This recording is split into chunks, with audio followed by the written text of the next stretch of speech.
नमस्कार दोस्तों, स्वागत है आपका आज के मुख्य समाचार में, जिसमें सबसे पहली और बड़ी खबर में आपको बताएंगे कि प्रियंका गांधी ने बीजेपी पर लगाया गंभीर आरोप, कहा जनता को हर स्तर पर लूटा। दूसरी खबर में जिक्र होगा कि प्रियंका गांधी ने बताया कि किन मुद्दों पर लड़ा जा रहा है कर्नाटक चुनाव, 5 बातों का किया जिक्र। तीसरी खबर में जिक्र होगा कि प्रधानमंत्री हमारे मन की बात भी तो सुने, ब्रिजभूषण से बड़ा कोई अपराधी नहीं, धरने पर बैठे पहलवानों ने दिया ये बयान। और साथ ही साथ चौथी खबर में जिक्र होगा कि अखिलेश यादव का बीजेपी पर तंज बोले, गोरखपुर में गोरख धंधा 5,000 करोड़ में बन रही है 90 किलोमीटर सड़क। और साथ ही साथ मध्य प्रदेश का भी जिक्र होगा, जहां पर एक सर्वे ने बढ़ा दी है भाजपा के बड़े नेताओं की चिंता, कई विधायकों की छवि जनता के बीच ठीक नहीं, कांग्रेस ने कस दिया है तंज। दोस्तों, हर एक खबर की गहराई में आपको ले जाएंगे, लेकिन उससे पहले अगर आपको भी ऐसा लगता है कि 2024 में बदल रही है सरकार, तो वीडियो को लाइक करके कमेंट में लिखिए जय हिंद। साथ ही साथ चैनल को सब्सक्राइब करके बेल आइकन दबाना मत भूलिएगा। दोस्तों, रुक करते हैं सबसे पहले और बड़ी खबर की तरफ। प्रियंका गांधी ने बीजेपी पर लगाया गंभीर आरोप, कहा जनता को हर स्तर पर लूटा। जी हाँ दोस्तों, आपको बता दें कि कांग्रेस और बीजेपी की ताबड़तोड़ रैली जारी है। दोनों पार्टियों के दिग्गज नेता एक दूसरे पर जमकर निशाना साध रहे हैं और इस चुनाव में विशाला सांप और विस्कन्या जैसे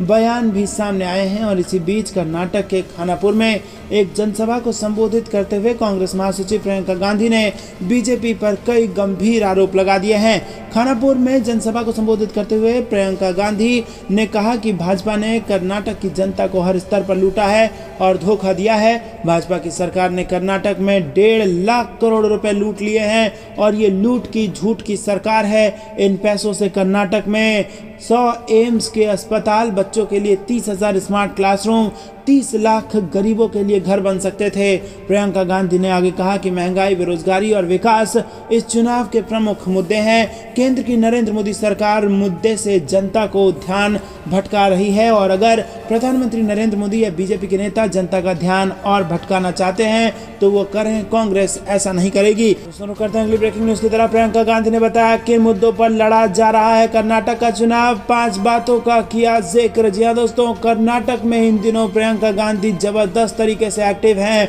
और जो उन्होंने जिस प्रकार से हिमाचल प्रदेश में कांग्रेस को जीत दिलाई, वही फिर से कर्नाटक में वो दोहराने जा रही हैं। और इसी के संदर्भ में अब बड़ी खबर आई है। प्रियंका गांधी ने एक ट्वीट किया है, जिस ट्वीट में लिखा है कि आंगनबाड़ी, आशा और मिड डे मील में काम करने वाली बहनों का संघर्ष मैंने देखा है। आज कर्नाटक की उन बहनों के लिए कांग्रेस पार्टी की विशेष गारंटी की योजना है। जी हाँ दोस्तों, यहाँ पर विशेष गारंटी कांग्रेस पार्टी द्वारा कर्नाटक की महिलाओं को दी गई है और इनमें जो मुख्य बातें हैं वो ये हैं कि आंगनबाड़ी का मानदेय 15,000 रुपये बढ़ाया जाना है, मिनी आंगनबाड़ी का मानदेय 10,000 रुपये, आशा बहनों का मानदेय 8,000 रुपये, मिड डे मील में काम करने वाली बहनों का मानदेय 5,000 रुपये, आंगनबाड़ी से रिटायरमेंट पर 3 लाख रुपए और मिनी आंगनवाड़ी से रिटायरमेंट पर 2 लाख रुपए। तो दोस्तों, यहाँ पर कर्नाटक की अपनी बहनों के लिए कांग्रेस पार्टी की विशेष गारंटी की घोषणा कर दी गई है। रुक करते हैं अगली ब्रेकिंग न्यूज की तरफ। प्रधानमंत्री हमारे मन की बात भी तो सुनिए, ब्रिजभूषण से बड़ा कोई अपराधी नहीं, धरने पर बैठे पहलवानों ने दिया बयान। जी हाँ दोस्तों, आपको बता दें कि दिल्ली के जंतर मंतर पर पहलवानों का धरना 8वें दिन भी जारी है और इस प्रदर्शन के दौरान पहलवानों ने प्रेस कॉन्फ्रेंस कर अपने लिए इंसाफ की मांग उठाई है। इस विरोध प्रदर्शन में बजरंग पुनिया ने कहा कि जब तक इंसाफ नहीं होगा हमारी लड़ाई जारी रहेगी। पहलवान बजरंग पुनिया ने कहा कि वो इस आंदोलन को दूसरा रूप देना चाहते हैं, हमें कोर्ट पर पूरा भरोसा है। पहलवानों ने स्पष्ट किया कि हम कोई कब्जा नहीं चाह रहे। पहलवान बजरंग पुनिया ने परिवारवाद के मुद्दे पर कहा कि सारा परिवारवाद वहीं हो रहा है और आरोप हम पर लग रहा है। उन्होंने कहा कि किसी खिलाड़ी का क्रिमिनल रिकॉर्ड नहीं है, बल्कि ब्रिजभूषण का क्रिमिनल रिकॉर्ड है। वहीं दोस्तों, विनेश फोगाट ने कहा कि कानूनी प्रक्रिया पर हम कुछ नहीं कहेंगे, कई राज्यों में खिलाड़ी समर्थन कर रहे हैं। और इसके अलावा विनेश फोगाट ने कहा कि प्रधानमंत्री हमारे मन की बात भी सुने, करोड़ों लोग हमारे समर्थन में बैठे हैं, यही हमारी ताकत है। उन्होंने कहा कि हमें नॉलेज नहीं, कि कितने सांसद और विधायक हैं। तो दोस्तों आपको बता दें कि पहलवानों का जो समर्थन है वो पूरे देश में लगातार बढ़ता जा रहा है। देश के हर एक नागरिक के मन में पहलवानों के प्रति सम्मान है और जब देश का गौरव बढ़ाने वाले पहलवान जो कि गोल्ड मेडल जीत के लाते हैं, वो जब सरकार के खिलाफ धरने पर बैठे हों और मांग बेहद छोटी हो, तो इसके बाद ये आश्चर्य भी होता है कि आखिरकार मोदी सरकार से खुश है कौन। कमेंट में अपनी राय जरूर बताइए और अगर पहलवानों के साथ है, समर्थन करते हैं, तो वीडियो को लाइक करना मत भूलिएगा। रुक करते हैं अगली ब्रेकिंग न्यूज़ की तरफ। अखिलेश यादव का बीजेपी पर तंज, बोले गोरखपुर में गोरख धंधा 5,000 करोड़ में बन रही है 90 किलोमीटर की सड़क। जी हां दोस्तों, सपा के राष्ट्रीय अध्यक्ष व पूर्व सीएम अखिलेश यादव ने रविवार को बीजेपी पर तंज कसते हुए कहा कि गोरखपुर में गोरख धंधा देखा। सपा की सरकार में समाजवादी पूर्वांचल एक्सप्रेस वे की योजना थी और आज उसी का नाम बदलकर लिंक एक्सप्रेसवे कर दिया गया है, जो आजमगढ़ संत कबीर नगर होकर गोरखपुर को जोड़ेगी। दोस्तों आपको बता दें कि सड़क ना 8 लेन की और ना ही 6 लेन की है। अब अंदाजा लगाइए कि 1 किलोमीटर की सड़क कितनी लागत में बन रही है। अखिलेश यादव ने कहा कि सीएम योगी आदित्यनाथ सदन में 46 और 56 की बात करते हैं, लेकिन आज तक उसका रिकॉर्ड नहीं दे पाए। पिछला चुनाव सपा ने अच्छा लड़ा, पूरा देश देख रहा था कि समाजवादी की सरकार बनने जा रही है, लेकिन कुछ सीटें हम लोग कम वोटों से हार गए।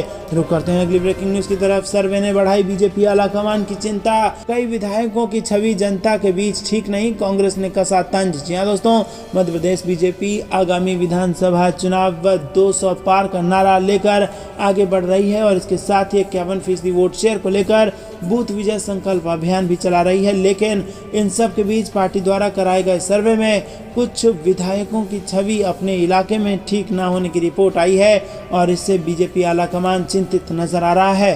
हालांकि चुनाव में अभी कुछ समय है, ऐसे में पार्टी अब इन विधायकों की छवि को सुधारने की दिशा में काम कर रही है। आमतौर पर कोई भी राजनीतिक दल चुनाव में टिकट देने के पहले कई दौर का सर्वे करता है ताकि ये प्रत्याशी का चयन हो सके और इसी के चलते बीजेपी भी कई दौर का सर्वे कराने में जुटी हुई है।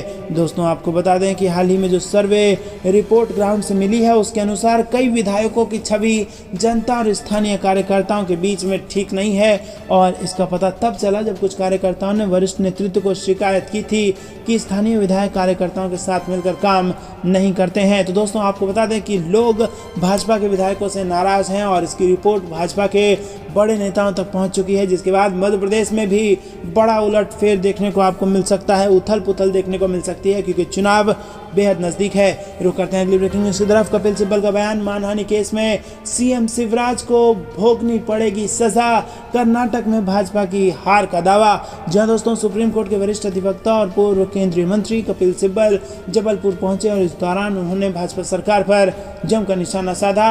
उन्होंने कहा कि राज्यसभा सांसद विवेक तनखा मानहानि केस में सीएम शिवराज सिंह, वीडी शर्मा और भूपेंद्र सिंह को सजा जरूर मिलेगी और साथ ही उन्होंने कर्नाटक में भाजपा की हार का भी दावा कर दिया। दोस्तों ये थी दिन भर की सारी जरूरी और बड़ी खबरें। अंत तक बने रहने के लिए बहुत बहुत धन्यवाद।